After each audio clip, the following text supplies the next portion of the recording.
સોમનાથ ખાતે કાર્તિકી પૂર્ણિમા મેળાનું જિલ્લા કલેક્ટરના હસ્તે અને ટ્રસ્ટના ટ્રસ્ટીની ઉપસ્થિતિમાં મેળાનું ઉદ્ઘાટન કરવામાં આવ્યું। આ પ્રસંગે જિલ્લા પોલીસ અધિક્ષક, અધિક કલેક્ટર, સોમનાથ ટ્રસ્ટના જનરલ મેનેજર, નગરપાલિકા પ્રમુખ, પ્રદેશ ભાજપ મંત્રી સહિતના રાજકીય અને સામાજિક અગ્રણીઓ હાજર રહ્યા હતા। મુલાકાતીઓ માટે સુરક્ષા અને સુલભતા માટે તમામ વ્યવસ્થાઓ ઊભી કરાઈ હતી અને તેમજ સોમનાથ મહાદેવના દર્શનના સમયમાં પણ વધારો કરવામાં આવ્યો।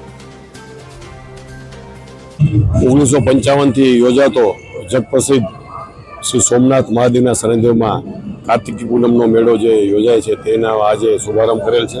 તારીખ 11 થી પૂનમ સુધી એટલે કે 15 તારીખ સુધી આ મેળો ચાલશે। રોજ રાત્રે યોગ સેવા સાંસ્કૃતિક અને સંગીત નાટક અકાદમી અને સોમનાથ ટ્રસ્ટના જે પ્રાયોજનથી લોક ડાયરાનું પણ રાત્રે આયોજન કરવામાં આવેલ છે। આ સાંસ્કૃતિક કાર્યક્રમમાં ખ્યાતનામ જે કલાકારો છે આપણા ગુજરાતના એ લોકો આવશે અને સ્ટેજ શોભા આવશે। દરેક ધર્મપ્રેમી ભાઈઓ બહેનો જે છે એને અપીલ છે કે આવે, શાંતિથી આ મેળો માણે અને રાતના જે સાંસ્કૃતિક કાર્યક્રમો છે એ પણ માણે અને ભગવાન સોમનાથના દર્શન કરી અને ધન્યતા અનુભવે।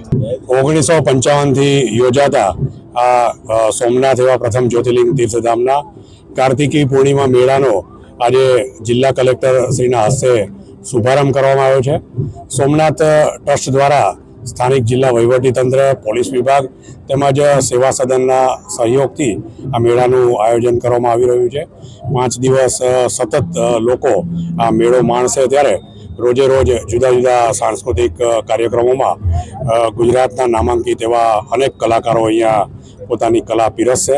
આ મેળામાં 200 થી વધારે જુદા જુદા ખાણીપીણી અને રમકડાના સ્ટોલ, બાળકો માટેની રાઇડ્સ, ખાસ કરીને જેનું આકર્ષણ છે એવા જેલના કેદીઓના ભજીયા જેવા અનેક આકર્ષણો આ મેળામાં છે। ત્યારે આ દર વર્ષે યોજાતા મેળાનો આજે પ્રારંભ થયો છે। આજથી લોકો આ સહેલાણીઓ આ મેળો માણશે। જય સોમનાથ।